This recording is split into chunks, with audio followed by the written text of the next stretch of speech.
Hey, everybody, welcome to Sex is Medicine. I am your host, Devi Erickson, once again up all in your ears, bringing you another episode of Sex is Medicine, your number one resource for holistic sex education online. We are here with another Ask a Sexologist episode with my lovely retinue of tantric dakinis and certified sexologists to answer your questions about sexuality, spirituality, pleasure, and personal growth. I'll introduce us once again, for the record. In my upper left-hand corner, I have Sequita Whitfield, the glorious and wonderful, also a Tantra Mastery faculty member, Tantra Mastery instructor and faculty member of the Institute. We have Karen Craig in the lower left-hand corner. We're going to circle back to Karen in just a minute because she's some amazing news to share with all of us. And then we have the glorious and spectacular Miss Rosie Bitts, who was just on stage shaking it up a few weeks ago for all of us. So yes, welcome to our panel of Ask a Sexologist. Before we dive into our conversation today, I am going to invite us all to give a round of applause to the lovely Karen Craig, who was just the doula for her the birth of her daughter's baby. Her first baby. So tell us all about that, Karen, because you went to doula school so that you could be present and support your daughter giving birth. I mean, that is some fucking commitment. I'm just saying. Like Mother of the Year award. What was that like for you, Karen? I mean, absolutely. Just it kind of defies description. But so to, kind of keep it in connection with what we're talking about here, one of the things that always comes home for me whenever, with the practice, and I too am on the faculty as a Tantra Mastery instructor or a certification instructor for the Institute. And so the modality of Tantra we teach, I mean, I went through a whole doula program, so I'm a trained doula, so that aspect of it. But there was so much of this modality that I was able to weave in. So for example, the breathing techniques that we teach, it was like being able to lead her in the breathing. So there were obviously many times where, she was holding her breath or doing the breathing that she was taught in the programs she took, but being able to lead her through that breathing. And so you could almost hear that pain being transformed into, she probably wouldn't say out and out pleasure, but you could hear the transformation of that experience for her. I mean, everything from the communication techniques that we teach, things like, that I wasn't even aware of, like, for example, they'll use practices in Western medicine, like, for example, to induce the labor. And so they're using drugs that mimic things that we teach about, like oxytocin. So being able to, employ techniques that actually give rise to that natural oxytocin. So it was just, just being able to use all that and seeing how it all weaves together and, can show up in whatever you're doing in your life. And, for me, watch my grandson crowning and being delivered into the world was like just mind-boggling, and being able to support my daughter in that way. And so being able to use these techniques, and we talk about being fully present, so being able to be fully present and have the stamina, like the physical, emotional, and spiritual stamina, to do it. So I mean, when people talk about sex, it's like, yeah, trust me, if you can deliver a baby using these techniques, you can have like mind-blowing sex. I mean, wow. Yeah. So tantric birthing, that's a whole tantric birthing. Yeah. I mean, really. Yeah. Oh, wow. Yeah. Yeah. And another incredible soon. Yeah. And another incredible example of how Tantra is about, it's a lifestyle. It's not just, I'm going to have great orgasms in the bedroom. It's like, let's have like every aspect of life birth, death, like I did tantric death with my mother. I mean, it's similar to a birth, but going the opposite way, and woven and used all of my tantric methods to support and facilitate that process. So no matter what end of the spectrum, birth, death, and everything in between, Tantra is about transforming every aspect of life. So yeah, wow, I love that. Yeah. Yay. All right. Well, congratulations, Granny Karen Craig, Doula Karen Craig, welcoming a new human to this planet with mindfulness and love and presence. So speaking of all that, we're going to dive into our Ask a Sexologist topics for today. So we have some wonderful questions that have come in. And we have a very dense one, dense in a good way, meaning there's a lot of juice, a lot of meat to it, that we're going to dive in first. Okay, so hello, I have a question. I am a woman, though a tomboyish trans woman, so I went through male puberty. I've had vaginoplasty surgery, so I find that I release less energy through orgasm. However, I still release a spermless seminal fluid with nutrients when I orgasm. Maybe because I have not much testosterone in my body, that loss of energy is generally enough to end the sexual cultivation, just as male ejaculation does. So has a vagina, still emitting seminal fluid, though without sperm, and feels a depletion after ejaculate or after orgasm. I've tried to work on this by doing Kegel exercises regularly, and will continue to do so. Working with the Kegel muscles helps the orgasm to last longer. Good noticing. Also, the Taoist microcosmic orbit helps quite a bit. Beautiful. So you're seeing some results, you're practicing, and you're seeing some results. That is good.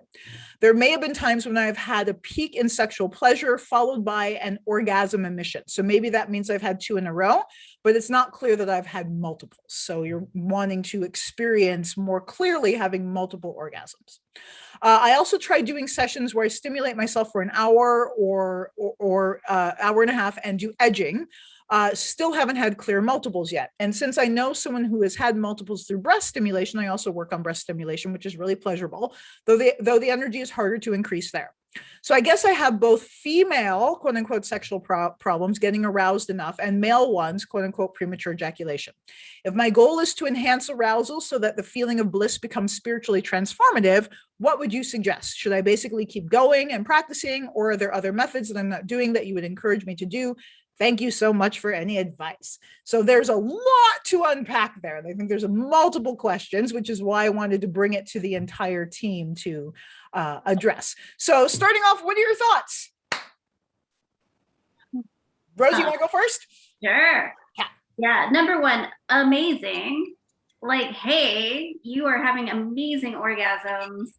And I don't think there's any sexual problem there. Like you want to tweak it, but the fact that you're experiencing so much pleasure and having all these orgasms is outstanding to begin with.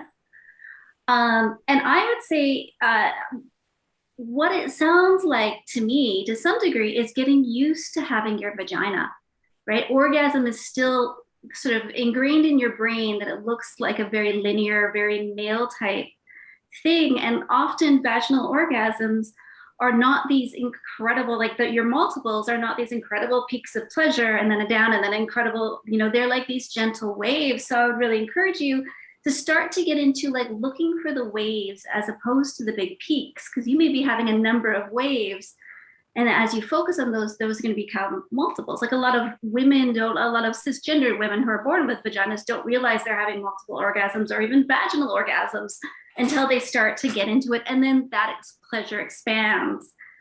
So I would say that would be first and foremost, is start to just play with the pleasure you have and start to notice and just that retraining of your brain as to this is a new pleasure normal. And you get to explore. It's so exciting. You get to explore something that very few people have access to, right? Your orgasms are somewhat new, and like it's quite beautiful that you're exploring something pretty new, which I understand leaves you to be a bit alone in the world, although there's lots of trans women out there that you could probably share with, but there's not a lot of there's not a lot of documentation. Yeah. But I think that sounds like an incredible starting point. And I think we're going to talk about some of like the tantric things that you could do to, so I'll let some of the other ladies say about the tantric stuff. But yeah, that would be my thing, is just start to look at it and start to remember, you know, what I experienced as a masculine orgasm, or the orgasm you were having when you had a penis, is very different than the orgasm you're going to have now that you have vagina. Yeah, thank you for that, Rosie, because that is such a huge, huge distinction. So much of our understanding about orgasm in the West, as I've said before, is modeled after the male ejaculatory orgasm. So it's sharp, it's fast, it's a sharp rise, a peak explosion, bells and whistles, and then a decline in arousal. And so that's what we think, you know, as a society, that's what orgasm should look like. But as we've discussed so many times, that's only one type of orgasm. And all the other different orgasms feel and taste, and we experience in them so very differently. And what you said is so perfectly around the vaginal orgasms are more like waves. And if you keep looking for the tsunami, you're gonna miss the build of the wave itself.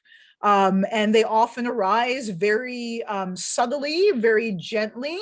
And so I agree that it sounds like, from what you've written, that you are experiencing vaginal orgasms. And if you're able to really put your attention on the pleasure, take it off the need to orgasm and take it off the expectation of what orgasm should look like, and really just allow yourself to sink more deeply into the sensation of pleasure and enjoy it without a goal and without a demand for it to be anything other than it is. And then it will offer up its gifts to you. That's the thing. Orgasm is like an ocean, an infinite ocean.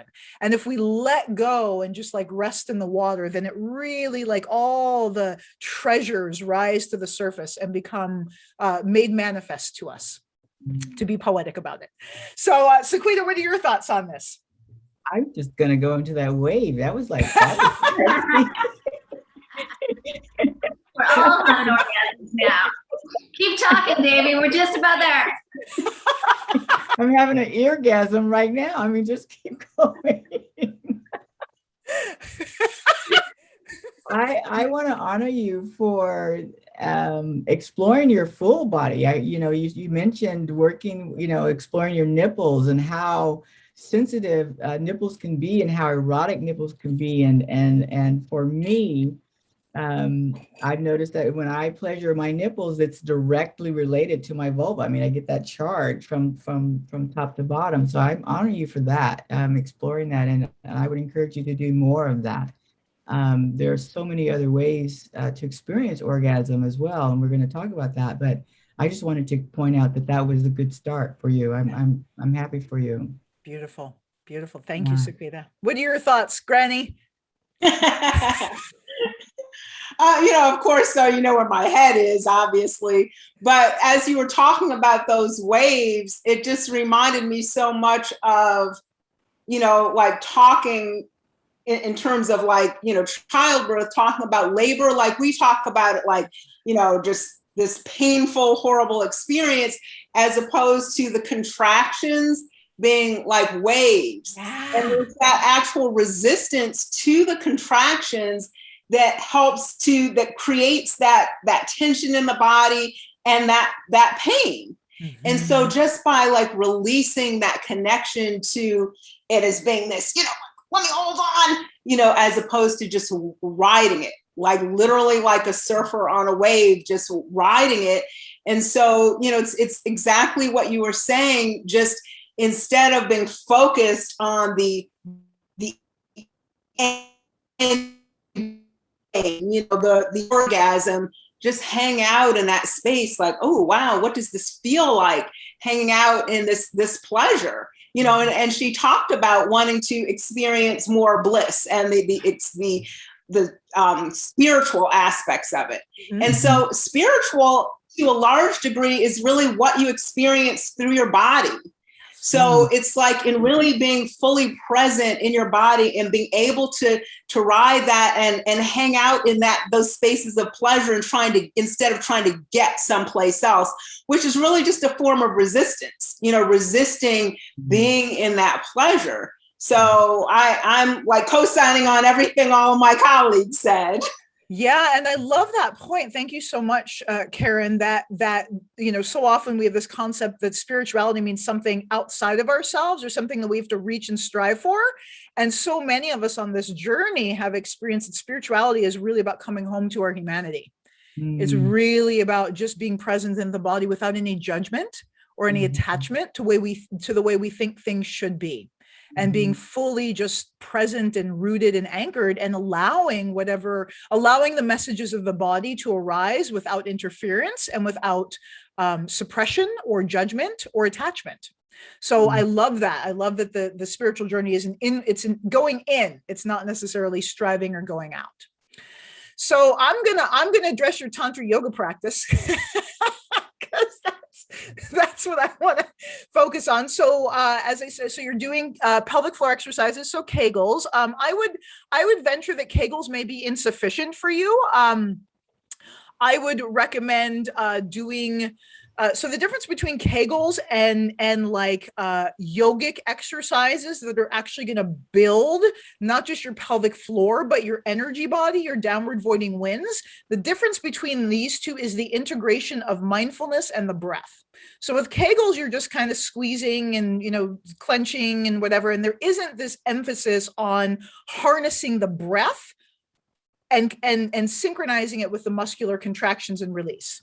In yoga, that is the emphasis, is that every movement, any contraction is synchronized with the breath, whether you're contracting on the inhalation or the exhalation.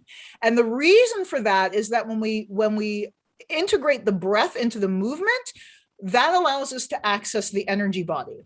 Why you want to access the energy body is because that is going to enhance your experience. The energy body is senior or superior to the physical body. So if you're only working on the physical level, your results are going to be minimal compared to if you're working with the entire organism, the entire orgasm and the entire organism, which is the body, the physical body and the energy body. Also, as you may or may not have heard us discuss, that when we're talking about the pelvic floor exercises, one of the reasons we do them in Tantra is to build what are called the downward voiding winds. So the downward voiding winds are the moving currents of energy in your energy body that support the physical functioning of everything basically from the waist down. So it supports all of your elimination, whether that's poop, pee, ejaculate, menstrual blood, orgasm, babies, all of that is governed by your downward voiding winds. In the Western society, our downward voiding winds are very untrained in general, and they often tend to be loose and weak. And we tend to leak chi through our lower end. And when we're leaking chi, that means that we're not holding a charge. And if we're not holding a charge, we're not able to build a charge. So a lot of the sense I get, the intensity that you're seeking is charge related. It's about building a charge. And that's why frequent ejaculation is so debilitating for cisgender men, is because of the depletion and because they aren't able to maintain or build a charge. So all of that is to say, your pelvic floor exercises, I would encourage you to look at training in Taoism, because it sounds like if you're working with a microcosmic orbit, you're already familiar with Taoist practices. So looking at Taoist pelvic floor exercises, or if you decide that you're going to train with an authentic Tantra practitioner, our pelvic floor exercises are rooted in Taoism, and then we add the Tibetan 5-element Tantra to them. The other thing I want to say about your Tantra yoga practice is you're mentioning the microcosmic orbit, which indicates to me that you have some proficiency with energy body yoga. So the next level of energy body yoga for you is going to be Tibetan 5-element Tantra. So you asked if there's anything I recommend. It is that. Tibetan 5-element Tantra is going to give you direct access to your central channel, your energy body, all of your major energy centers, and it is going to not only balance and heal them, but it is going to radically enrich and bolster them. And that is going to translate to your physical body, your ability to have sensation, and it's also going to help heal any residue from surgeries. Surgeries are traumatic. And I don't know, how many years post-op you are. And it takes years and years and years for the tissue to fully heal, for the nerve pathways, and then for the energy body channels to regenerate. So that's what we want to do. We want to regenerate and empower those channels of your energy body. And Tibetan 5-element Tantra is going to give you the ability to do that radically on your own for the rest of your life. That's what I love about it. You will fish for the rest of your life, which means you will eat for the rest of your life. And what you're going to be eating are great orgasms. So, And I was going to add too that it's, when we're doing these practices and you're working with the energy body, you may not even be focusing. Like I haven't been focusing on expanding orgasms in a long time. I'm pretty happy with my orgasms. And I've recently started having clitoral multiple orgasms, which I'd never had before. And just boom, one day, all of a sudden. But that's like the alignment of doing that inner work, right? Of doing that spiritual work and that energy body work, that suddenly you just get this other thing that happens that you may not even be working towards or didn't even think about or didn't even think that you needed. And then you get a little treat. I love that point. Exactly. Because it's like peeling, like our fullest expression as human beings is bliss, is orgasm, just like, wow. And like, again, if we clear away the things that are in the way, the impediments, then we just naturally radiate our true state. We don't have to become anything else. It's not about becoming something different. It's about being more fully who and what we truly are, unobscured and unimpeded. And that's the other thing that I love about energy body yoga is the shit that just releases that we didn't even know was there. Like, didn't even know that I'm having that same thing too, Rosie, where I'm like, wow, I'm having 4 or 5 clitoral orgasms. This is a whole new development. I don't know what happened. I wasn't seeking it. It just arose naturally as a result of my practice. So you get all these perks. It's kind of like getting little blessings in your garden that you didn't expect. Yeah, totally. So yes. Go on, Karen. Yeah. I mean, I like in listening to you, I'm like, of course, heard it all, teach it all, but like hearing you say it, like what I'm saying for the writer is like the integration of that male and female energy and those two expressions, because that really is what it means to be whole.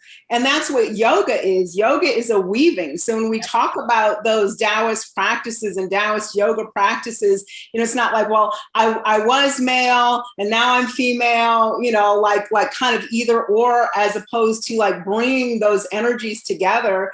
And when you just listening to you talk about, the downward voiding winds and what that means, it's both, our excretion and our retention, so you mentioned a baby. So it's being able to retain the baby. There are women who aren't able to retain the baby and end up with, stillbirths or miscarriages, those kinds of things. Yep. And then when it comes time, being able to do that release. Yeah. So it really, and that's what it all is. It's like that balance, we inhale and we exhale, so being able to do both. If you skipped one, then you would die. If you just took a breath or, all you did is exhale. So, I mean, it's like you just can't keep inhaling without the exhalation. So, when I'm thinking about what the writer said, it's just like being able to fully embrace both aspects, so that male energy and that female energy without feeling the need to repress one or reject one, and so that they really become woven together. Yes, beautiful. So balance. That's what all of this is about. Like balance is the key to everything we seek in life. All joy, harmony, bliss, it all comes from a wonderful, beautiful dance of balance in life. And so I guess long story short, writer, we don't think you have a problem. we think you're doing great, and we celebrate your practice and your diligence. And if you wanted to add, I would suggest Tibetan 5-element Tantra if you really want to enhance and increase the results of your practice. So you can learn that from our school, Institute of Authentic Tantra Education, authentictantra.com, or you can check in with any of our certified practitioners and they can teach you 5-element energy body yoga. That's why we certify them, so they can teach everywhere. So again, you can find out more about our certified practitioners at authentictantra.com. So thank you everyone for your input, and thank you, writer, for sending us this beautiful, beautiful question. Yeah. So speaking of, so we have another question, this also goes into your wind energies, your downward voiding winds. So the question is, are there anything like pills to make your manhood big and keep you going longer during sex? So I'm wondering if that means, are there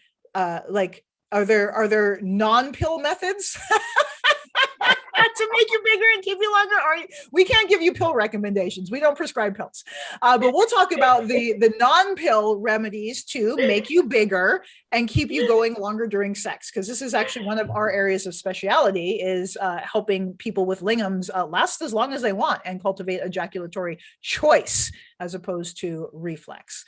So what are your thoughts on that, guys? Bigger penises and lasting longer during sex. What comes to mind for you? Semen retention. I mean, semen retention. Yes. Tell us more about that, Sequita. What is semen retention? What does that do for us? Well, for us as female body, it helps enjoy the lingam being erect and harder longer. For the lingam owner, the benefits are, you're going to last longer. You're going to enjoy yourself. You're going to learn how to separate orgasm from ejaculation, which to so many men are like, are you kidding me? That's crazy. But trust us, you want to learn that. Trust us. Yeah. And so the other benefit is a healthier body. You're not depleted. You're not moving into depression. You're not overusing your life force energy. Mm-hmm. Yeah. Beautiful. Beautiful. Thank you. Anyone else? What are your thoughts? So I remember, Devi, maybe you remember this too. In the class that I graduated from in 2016, we had a participant who was doing a lot of Taoist practices as well to make his penis bigger. And I think he had a good inch growth in his penis during his erection from the Taoist practices he was doing. So I would say explore some Taoist practices, definitely. And, in Taoist, there's a slightly different slant to the way we teach semen retention. I like the way we teach semen retention. For me, it works for many different reasons, but I would explore both, right? Check into the semen retention with us or through Taoism, and then check into Taoism as far as how to extend and grow your penis, because I know from this young man, it worked incredibly well for him. Yeah. Yeah. What are your thoughts, Karen? I'm thinking fire element. So we work with each of the elements that are in nature and also in us. And so really building that chi, building that power, so when you think about an erect lingam, when you think about a hefty lingam, what you're really talking about is power. So really cultivating that power. And also, fire releases attachment. So even just releasing the attachment to having to look a certain way, or that preoccupation we have with size in every area, whether it's the size of breasts, whether it's the size of lingams, our overall size, there's just this preoccupation and this attachment. So even dissolving that attachment could actually have the potential of there being some physical growth there, or just being confident in what he has. But it's I know how to work with what I've got. I'm not attached to that idea that it's got to look a certain way or be a certain number of inches or whatever it is. So I'm thinking that there's a lot with fire element, that cultivation of bliss and all of those kinds of things that could really help this particular writer. Absolutely. Hell yes to everything that everyone said. And so in terms of techniques for your lingam to get bigger, the Taoist exercises that Rosie mentioned, we teach them and as part of our certification program so that our students can teach other people out in the world. And my tantric mentor, one of my tantric mentors, also with these Taoist exercises, turning the clock, and it's a lot of stretching and pulling on the lingam, and when you're erect and doing all these different exercises and maneuvers, and then with the breath and the movement, all that stuff. One of my tantric mentors said that they put on 3/4 of an inch in both length and girth. The other thing I do want to say, I think one of the hidden kind of secrets for lingams getting bigger, quote unquote, is the lingam massage that we teach is the somatic sexual healing methods. So the lingam is made of erectile tissue, and there's a lot of erectile tissue that's in the body, like the root and the bulb of your penis is like extensive. There's a lot of internal erectile tissue. And if we have trauma or wounding or judgment or, you know, any kind of negative oppressive energy in the pelvis, it's kind of like that erectile tissue kind of gets like withdrawn and once doesn't really want to come out and play all the way, right? So you may have a lot more length to your penis than you're actually aware of. And it might just be like kind of trapped. I mean, that may sound odd, but that's just the image I'm getting, that it just might be kind of like hiding, let's so to speak. And so doing full lingam massage and really massaging into your pelvis using the breathing techniques that we teach to help relax and re-regulate your autonomic nervous system, release wounding and emotion and trauma from the body. There have been tangible, I'm saying this because there have been students that have noticed increases in their length and girth from consistently doing lingam massage. And particularly after they release some type of emotional trauma that they weren't aware that they were holding on to, they've noticed that their erections are bigger, fuller, stronger, and longer lasting. So never underestimate the impact of trauma. And it doesn't trauma the way we use that term. It doesn't have to be a direct, overt trauma. Being, you know, shamed as a little boy for touching your pee-pee, you know, by somebody could be a trauma for you that you're not even cognizant of having. And that can keep all that energy and all that erectile tissue kind of locked inside the body. So I would really recommend lingam massage with yogic breathing methods that we teach at the Institute. Really, and as Karen said, working with the elemental energy to help change the way we think, right? Your penis you can have a 10-inch penis and still think that your penis isn't big enough, right? And like, it's all in your mind, right? So really changing the way we perceive our own bodies and the way we perceive ourselves in relationship to other people, we're going to find so much freedom and so much liberation from that. So I would also invite you to examine, like, why do you even think you want a bigger penis? Have you asked partners? Have they expressed dissatisfaction with the size of your penis? Because I've encountered, being a cisgender bisexual woman who's had sex with a lot of men, I've encountered so many men that think that they have small penises when they're either average or like way above average. But our cultural conditioning, just like it, you know, F's with us yoni owners about our bodies, it F's with you guys in your bodies. So you may have a perfectly wonderful penis, and just be responding, you know, be caught up in some cultural conditioning and feeling insecure and inadequate because of what society tells you, but not because of what's actually occurring. Yeah. So that's my 10 cents. On that topic. So no pills, yes, Tantra. And then lasting longer, absolutely. That's one of the things we specialize in well, is supporting people with lingams in lasting as long as they want to and separating orgasm from ejaculation. That is key, because with semen retention, we don't want you to give up the orgasm. We want you to have choice and to regulate your ejaculation. So you ejaculate with mindfulness when you want to, but we want you to have like so many orgasms. We want to have we want you to be orgasmically enlightened. All right. So let's go into what are some easy ways to begin practicing semen retention?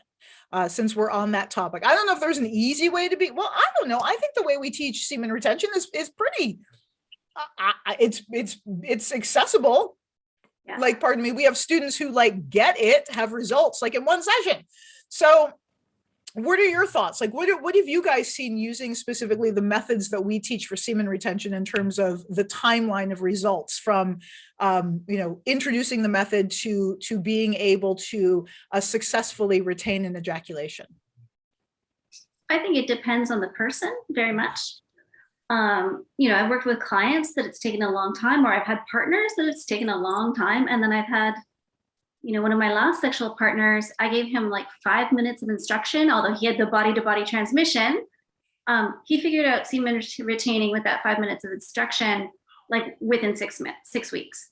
Wow. Was fully semen retaining. Now that's a bit unusual because usually if I'm working with clients, it's going to be 6 weeks to give them all the instructions. That's what I usually do. But I would say, and I think what I gave to him was, focusing on his breath, releasing into pleasure, right?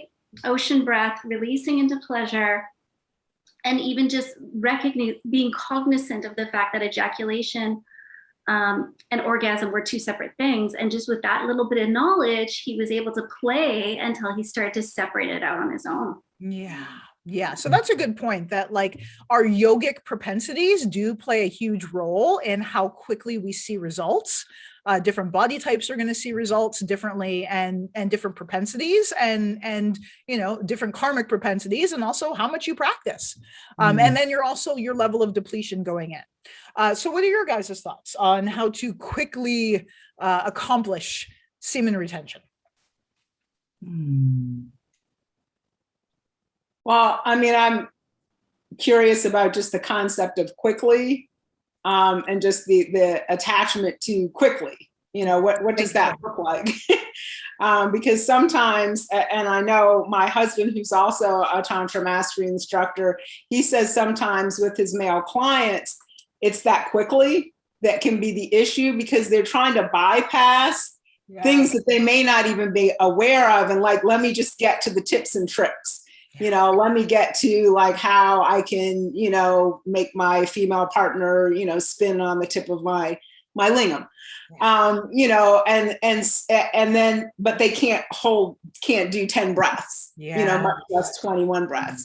So they're having difficulty even being fully present in their own bodies. Wow. Yes. To even bring in 10 breaths. So, the idea, I mean, I love what Rosie said, because really what she's saying is there is no timeline, it could be 6 weeks, it could be 6 months, I mean, it just depends on the person and where they are. But using these techniques, wherever the lingam owner started, by doing these techniques, he's going to be much further along than he was at the beginning. Yes. So, I mean, which is really the key. Yes. Yeah. Growth, right? Exactly. We want to see growth. We want to see growth. Yeah. Anything you want to contribute, Sequita? I agree with everyone, what they've said. I had a client who caught on fairly quickly with the concept of separating ejaculation from orgasm. But the first block he came across, he stopped practicing. Yeah. And I find that to be true with some other men. It's like men have a hard time accepting they even have blocks to begin with. That's been my experience. And so just coaching them through that, it's okay, you're going to live, you'll make it through this block.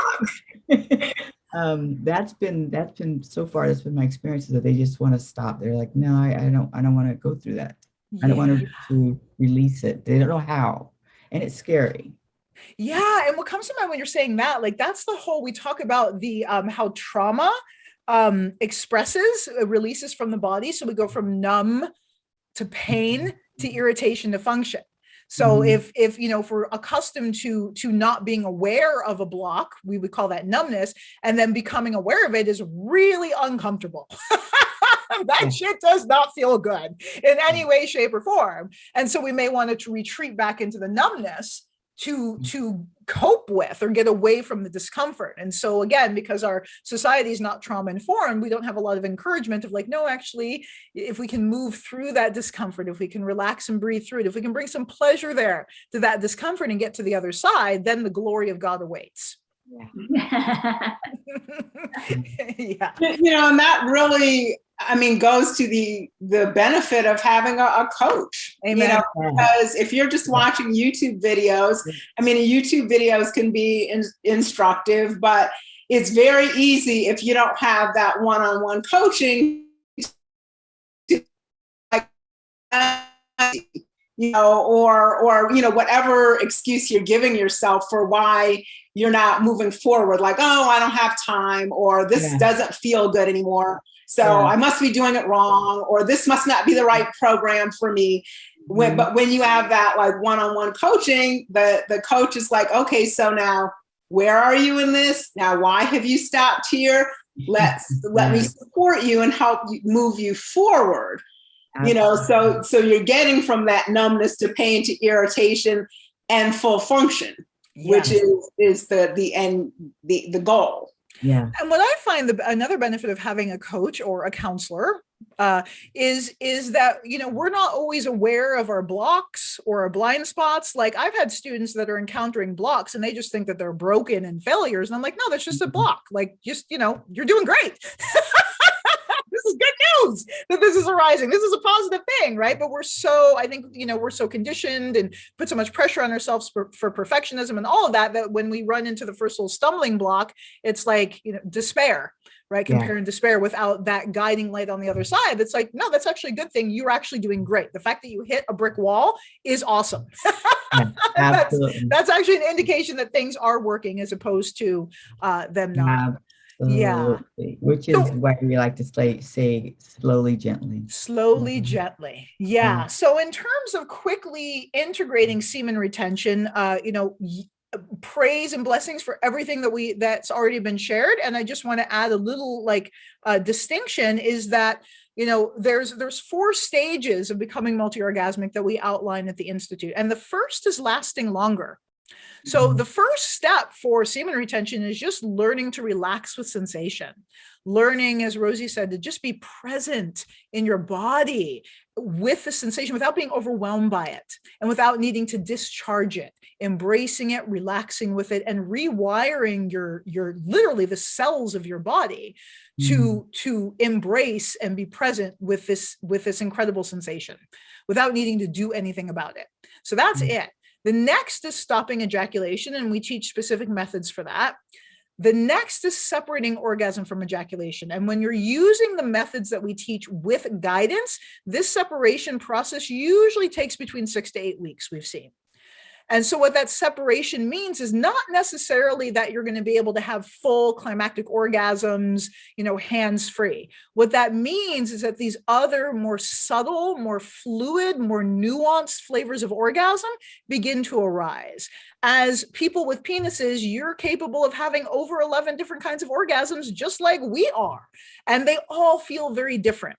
So that separation of orgasm and ejaculation, what that does is it begins to give rise to these other flavors of orgasm that you may have overridden or not acknowledged or not even noticed in the past because you were too focused on this climactic experience. So it begins to bring variety to your orgasmic palette, shall we say. And then the next step is being, hands-free, multi-orgasmic. And again, sometimes that's going to look like having climactic orgasms with no ejaculation or no hands. Sometimes it's going to look like having climactic orgasms using a semen retention method. Sometimes it's going to look like having 10, wave-like fluid orgasms that match your partner's vaginal orgasms. It's going to look all different kinds of ways. And what's important is to keep in mind is that it's not always a linear process. Sometimes it is, and that's super fun when I'm working with students, like, oh, boom, boom, boom, like clockwork. But often it's it's fluid and organic. And so it may be like, you last longer, and then all of a sudden you have this whole body orgasm. And then you kind of go back to like, oh shit, I can hardly hold it for 2 minutes. And so it can fluctuate depending on what's happening in your physical body, what's happening in your emotional body, what's happening in your energy body. The key is really, like, once you step on this path, relax and enjoy the fucking ride. Like, really, because it's going to look like a whole bunch of different shit. And it's important to not attach to any one thing.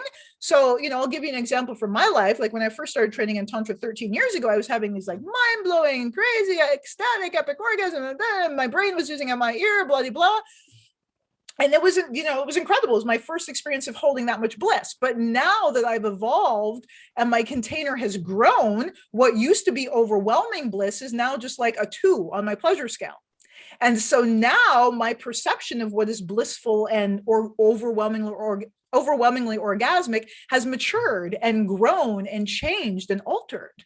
And there are times when I go through phases where my orgasm is not as accessible as other times because maybe I'm dealing with a lot of stress or maybe I have a deep block coming up. So if I freaked out about it every time my orgasm wasn't amazing, I would have quit a long time ago. But I'm aware that this is a journey. It's a ride. It's like a wave-like orgasm. That's what we're doing. That's what life is. It's one big, long, wave-like orgasm. And there's going to peaks and there's going to be valleys. And the goal is to just be present and embrace the ride, like really relax and enjoy the fucking ride. That's what we're here to do. So that's what I have to say about that. All right, last question to bring us home. There was a request if we could talk about healing sexual trauma using spirituality. So that's a deep one. We're going to try and take a crack at it in our remaining time left. We got about 15 more minutes. But not a specific direct question, but just in general, if we can talk about healing sexual trauma with spirituality. And that's what we've all done. All of us on this panel have addressed and transformed sexual trauma using the spiritual technique of Vajrayana Tantra. So, I want to start this off. It depends on what your concept of spirituality is. Not all spiritual paths are going to help you heal trauma. Some of them are really about avoiding and disassociating from your trauma. That's some spiritual paths. If you're talking about Tibetan Tantric Buddhism, now that is going to bring you face to face with your trauma and give you tools to transform it. So what has your experience been, you guys, in using specifically like the Buddhist tantric methods to address and heal trauma? Anyone want to take a crack at it? Rosie? Yeah, I'll jump in. So I was joking with my son this morning. I was like, well, this is why I'm a tantric Buddhist. He was talking about me being angry and like angry at a past situation and feeling that anger and just like really getting into it. And I was like, that's why I'm a tantric Buddhist, because I'm about experiencing the full gamut and extent of what my feelings are and then transmuting it, but only transmuting it when the time comes of having experienced it first. Yeah. Right. So that's a big part for me, which has been deeply healing, is allowing, I think we talked earlier about, or we touched on, getting in touch with our humanity and that being a deeper and deeper part of the spirituality. And for me, that's really been it, is getting into those places. It's not being this like airy fairy, good vibes only. Oh, it's like, no, I'm fucking angry. I want justice. I'm going to experience this deeply. I'm going to go into that deep and dark place and that shadow place, because I'm no longer afraid to do that, because I actually have a container that's also going to bring me out. Yes. Right. I have these practices that are also going to transmute, that anger into clarity. Yes. Right.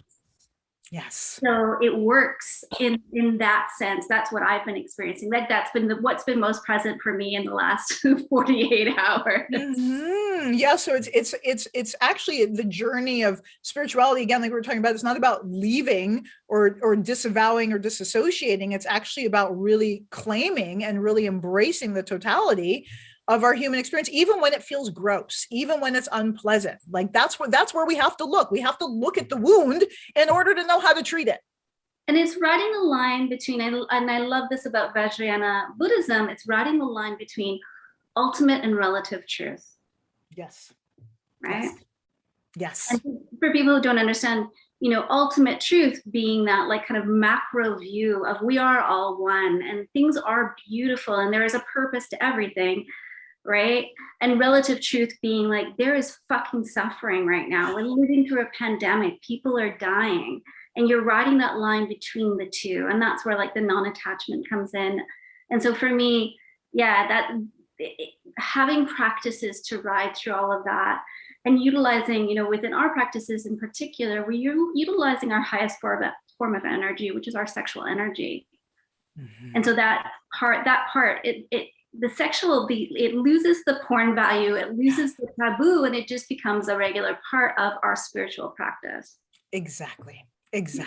Beautiful. And what are your guys' thoughts using spiritual yogic practices to transform your sexual trauma? That was beautiful, Rosie. Yeah. And when you were speaking, Rosie, what it really connects with for me is just the whole concept of pleasure as medicine.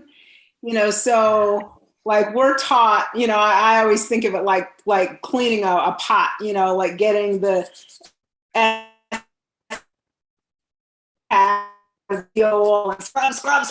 scrub. And I mean, it can become clean, but it's also pretty abrasive. Yeah. You know, so like with using pleasure, it's more like, you know, you're soaking the pot and, you know, just leaving it there for a little while. And then, you know, like all the stuff kind of bubbles up to the surface and you just wipe it off, you know? And so, and that's just, it's the same end result, but I mean, like, it's just such a much more pleasant experience. Yeah. And, you know, to wind back around to, you know, where we kind of started with the doula stuff, there's a whole concept now around orgasmic birth or erotic birth. Yeah. And the idea that it's not even so much that it doesn't have to be as painful, but that it can actually be pleasurable. And being able to harness those pleasure emotions and those chemicals and all the ways in which that rebalances our nervous system. So when we're talking about trauma, we're really just talking about our nervous systems being dysregulated by experiences that we've had, whether it's shame, whether it's, you know, you missed the school bus and all the kids laughed at you, you know, like whatever happened, and it causes that dysregulation. And so being able to bring that back into regulation using pleasure practices. And, you know, like I love that, translating the jackal. And that's one of the tools that one of the more advanced tools we use, but where, you know, that jackal is that, you know, like that's in our ear, you know, you're less than, you're fat, you're this, you're that, and, you know, the shame, all those voices, and being able to translate that. So really that becomes your ally. Like you're able to go in and locate, like, where did that come from? And then connect with just the opposite experience. Like, what would it feel like? You know, if that space was, you know, felt safe or felt blissful or whatever, you know, whatever was missing. And then being able to just kind of, you know, I always like the word marinate, you know, just kind of marinate in that space. And so you can, that's a way of bringing healing from, you know, whether it's sexual trauma or any kind of trauma, really, because it doesn't matter what kind of trauma you have, it is going to affect you sexually. Absolutely. I mean, yeah. It affects every aspect of life. That's the thing about trauma. It's like it's a glitch in the operating system. Yeah. What are your thoughts, Sequita? One of the things that happens for me on a kind of a regular basis, one of the traumas that I experience is feeling alone and separated. And so when I tap into that and I recognize that that's what I'm feeling, then I reach for the space element, because that helps me to reconnect to that infinite self and remind me that I'm not alone, that we're all connected, and we're all connected by breath and death. And so when I get to that comfort place, and it's very visceral when I'm practicing space element, and I feel it in my entire body, and I feel that connection with every sentient being, then the trauma goes away. Whatever it was that was bothering me goes away. I feel whole, perfect, and complete just the way I am in that moment. And so that we say we meditate before we masturbate. So how can I feel pleasure if I'm not centered and grounded and whole in that moment? So if I practice some meditation first and I get grounded and I come back inside my body and I'm connected to source energy, pleasure is so much better. You know? Yeah. Thank you all. And I would say, in terms of using spirituality or spiritual paths to heal sexual trauma or any kind of trauma, again, it depends on the path that you're using. I was a monk for a decade. And the path that I was on was a dissociative practice. And it was absolutely necessary for me to cope with the enormity of the trauma that was in my body and my psyche again, we weren't trauma informed in the 90s. So it was a very different world than the one we live in now. So my coping would have been either, you know, drugs and alcohol or this dissociative meditation. So I did that for a decade and I stayed alive. Yay! And when I encountered Tibetan 5-element Tantra specifically, I was hoping for another bypass. I was like, oh, spirituality. That means I don't actually have to deal with being a human, when it's actually quite the opposite. in order to be fully realized, we must fully engage our humanity. And this concept that that spirituality is something separate than our humanity is really rooted in aversion. And it's rooted in many times, as we've said, the patriarchy, but that's just kind of like a conceptual word that's kind of hard to grasp. It's rooted in aversion to our human experience. We want to escape it. We want to get away from it. And how many religious traditions or spiritual traditions teach us that being a human is inherently flawed? We find that in the Christian tradition, we're born out of sin. We find it in the Buddhist tradition. We find it in the aesthetic tradition in India, which is avoidance, and you have to overcome your carnal urges and all of that. And so what if, instead of viewing our natural human impulses as something bad and wrong, we viewed them as positive gifts, messages, communications from God? Like, our body is not separate from God. Our body is an expression of God. Our body is an expression of divine consciousness. Everything that is holy and whole and pure and ultimate, that is what our bodies are. So the more fully we can come home to the body and integrate and anchor and moor ourselves into the soma, the actual flesh, the more we are anchoring and rooting into our godlike wisdom. That is just the absolute truth. There is no, anytime there's a separation, that God's not there. God is union. So the union of our spirituality and our humanity, the reclamation of our sexuality is a vital and integral and healthy and normal part of our sexuality, and how our sexual pleasure is a portal to experiencing more of our bliss, our ultimate bliss awareness, our ultimate bliss nature. That is healthy. That is balanced, and that is true and correct. And so I'm going to say to you, wonderful questioner, any practices that you do that bring you home to the body, that is your portal to healing. That is your portal to releasing everything that stands in the way from you experiencing your whole-ness. So come home. So yay! For you. Yeah, yay. Okay, well, so everyone, this was so fun. I love doing these. We do these once a month. We try to do these the first Thursday of every month. So send us your questions. I love it when you send them to the website at connectedauthentictantra.com. That makes me very happy. And if you want to send them to us on Insta or Facebook, we will grab those too. But it helps us organize if you send them to connectedauthentictantra.com to make sure yours are on the top. So we're open for questions. Send them our way. And we will see you next month, the first Thursday, for another Ask a Sexologist. Before we sign out, I want to give a shout out to our panel. So Sequita, aside from playing with us at the Institute, where can people find you? SimplyTantra.com. SimplyTantra.com. And you can work with Sequita at the Institute. And Karen, another Institute person, where can people find you if you ever get pulled away from the Institute? ExploreTantra.com. ExploreTantra.com. And Rosie, who is also part of our student advisory board at the Institute, where can people connect with you to work with you? rosiebits.com, or just Google Rosie Bits and you'll find all of my YouTube and social media and all the things. And you have a program coming up, yeah? Yes, I do. Actually, I have a bunch of different programs, but the newest one that's coming up is Calling in a Partner. Ooh. So if you are interested in bringing a partner into your life, then this is, and being really mindful about who you want to bring into your life and really discerning about what you want that partnership to look like, come join me. Hell yeah. Okay, rosiebits.com, calling in partners, Tantra style. All right, for real Tantra style, clean. Clean Tantra style.